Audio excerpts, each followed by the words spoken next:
बच्चियों से अपराध का जिम्मेदार कौन? आखिर समाज कब तक तोड़ेगा अपना मौन? बेटियों पर कौन रख रहा गलत नजर? समाज कब लेगा ऐसे हैवानों की खबर? शिक्षा के मंदिर में कैसे हो गया अधर्म? समाज के गंदे तबके को कब आएगी शर्म? ऐसे अपराध क्यों हो रहे नजरअंदाज? बेटियों के पक्ष में कौन उठाएगा आवाज? नमस्कार दोस्तों, मैं हूं आपके साथ बालकृष्ण और आप देख रहे हैं समाचार फर्स्ट टू द पॉइंट। आखिर बच्चियां कितनी सुरक्षित हैं? घर से बाहर निकलने के बाद बच्चियों की सुरक्षा कौन करेगा? क्या हम एक ऐसे समाज में जी रहे हैं जो अपराध को भी नज़रअंदाज कर देता है? क्या हम ऐसे समाज में जी रहे हैं जो समाज गलत होता देख भी मौन रह जाता है? अगर ऐसा है तो ये हर किसी की बच्चियों और बेटियों की सुरक्षा पर एक गंभीर प्रश्न चिन्ह है। ऐसा इसलिए क्योंकि जिस प्रकार से किसी की भी बेटी उस एक परिवार का हिस्सा होती है, उसी प्रकार से हर बेटी हर एक समाज का हिस्सा भी होती है। ऐसे में अगर हर बेटी को समाज अपनी बेटी समझने लगे तो अपने घर से बाहर निकलने के बाद बच्चियों और बेटियों के साथ गलत काम हो ही ना। अगर समाज जागरूक हो जाए तो बेटियों पर गलत नज़र रखने वाले और गंदी सोच वाले लोगों को उसी वक्त सज़ा मिल जाए। हालांकि ऐसा आजकल के दौर में बहुत कम ही देखने को मिल रहा है। हर कोई अपनी निजी ज़िंदगी में व्यस्त है, लेकिन समाज को ये नहीं पता कि उन्हीं के समाज के बीच ही एक ऐसे हैवान लोग पनप रहे हैं जिनकी घटिया मानसिकता ने पूरे समाज को बदनाम और शर्मसार कर रख दिया है। दोस्तों, ये तमाम सवाल मैं क्यों उठा रहा हूँ ये भी आपको बताता हूँ। आज मैं अपनी इस स्पेशल रिपोर्ट में बेटियों की सुरक्षा की बात कर रहा हूँ। रोज़ाना राजनीतिक घटनाओं पर तो बात बहुत हो जाती है, लेकिन जब बेटियों की सुरक्षा की बात हो तो राजनीति से ऊपर उठकर हर दल को इस बारे में सोचना चाहिए। यहाँ सवाल ना तो किसी दल का है और ना ही भाजपा या कांग्रेस का है। राजनीति तो हर दल हर मुद्दे पर करते हैं, लेकिन आज सवाल समाज के एक ऐसे गंदे तबके का है जो एक अच्छे और सभ्य समाज को बार बार अपनी गंदी हरकतों से नीचा दिखाने का प्रयास करता है।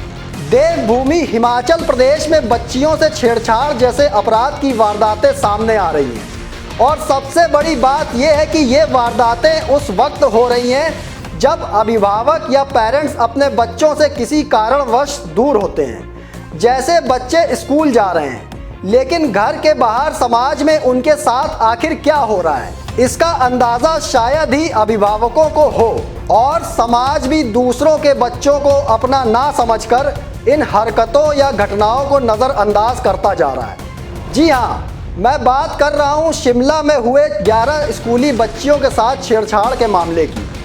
मैं बात कर रहा हूँ मंडी के जोगिंदरनगर में हुई 4 छात्राओं के साथ छेड़छाड़ की वारदात की। मैं बात कर रहा हूँ कांगड़ा के ज्वाली में नाबालिग छात्राओं से छेड़छाड़ के मामले की। शिमला के चौपाल में 55 साल के आरोपी दुकानदार ने 11 बच्चियों का यौन उत्पीड़न किया। बताया गया कि काफ़ी समय से आरोपी स्कूली बच्चों को बहला फुसलाकर अपना शिकार बना रहा था। स्कूल में जब एक बच्ची ने इसकी सूचना टीचर को दी तो मामले का खुलासा हुआ, जिसके बाद टीचर की शिकायत के बाद पुलिस ने आरोपी के खिलाफ पॉक्सो एक्ट का मामला दर्ज कर गिरफ्तार कर लिया। तो वहीं दूसरी घटना मंडी की है। जोगिंदरनगर के लड़भड़ोल क्षेत्र के एक सरकारी स्कूल के मुख्य शिक्षक पर स्कूली छात्राओं से छेड़छाड़ करने के संगीन आरोप लगे हैं। यहाँ भी चाइल्ड हेल्पलाइन की मदद से पुलिस ने 51 साल के आरोपी मुख्य शिक्षक को गिरफ्तार किया है। उधर एक और घटना कांगड़ा जिला के ज्वाली से सामने आई है। यहाँ भी एक सरकारी स्कूल के अध्यापक पर छात्राओं से छेड़छाड़ का आरोप लगा है। बताया जा रहा है कि अध्यापक पढ़ाई के समय छात्राओं से अश्लील हरकतें और छेड़छाड़ करता था, उसके बाद उनको डराया धमकाया भी करता था। इस मामले में सबसे गंभीर बात यह है कि छात्राओं ने पहले स्कूल अध्यापिकाओं से मौखिक शिकायत की थी, लेकिन इसके बाद भी कुछ ना हुआ और अध्यापक हरकतों से बाज नहीं आया। कोई बात ना बनता देख छात्राओं ने आखिरकार अंततः घर में इसके बारे में बताया। कुछ छात्राओं ने इसकी शिकायत 1098 चाइल्ड हेल्पलाइन में की, जिसके बाद पुलिस एक्शन में आई। दोस्तों, सवाल ये है कि बेटियों के साथ अपराध के ऐसे मामले सिर्फ हिमाचल प्रदेश में ही नहीं बल्कि देश भर के कई राज्यों से सामने आते हैं। इसके पीछे का एक सबसे बड़ा कारण ये भी है कि समाज का एक तबका डर के साए में जीता है। समाज का एक तबका गलत होता देख भी मौन रहता है। ऐसे तो कई तरह की संस्थाएं चल रही हैं। सरकार भी अपराध रोकने के लिए कड़े कानून लागू करते हैं, लेकिन जब समाज के एक तबके की सोच में गंदगी पनप रही हो तो फिर आप क्या करेंगे? कैसे अपनी बच्चियों और बेटियों की सुरक्षा करेंगे? जब आपकी बेटियां स्कूलों में ही सुरक्षित नहीं हैं तो फिर घर के बाहर अकेले कैसे सुरक्षित रह सकती है? इस बारे में समाज को जरूर सोचना होगा और घरों के बाहर जो भी लोग अपने कामकाज के लिए जाते हैं उन्हें भी दूसरों की बच्चियों और बेटियों को अपना समझना होगा।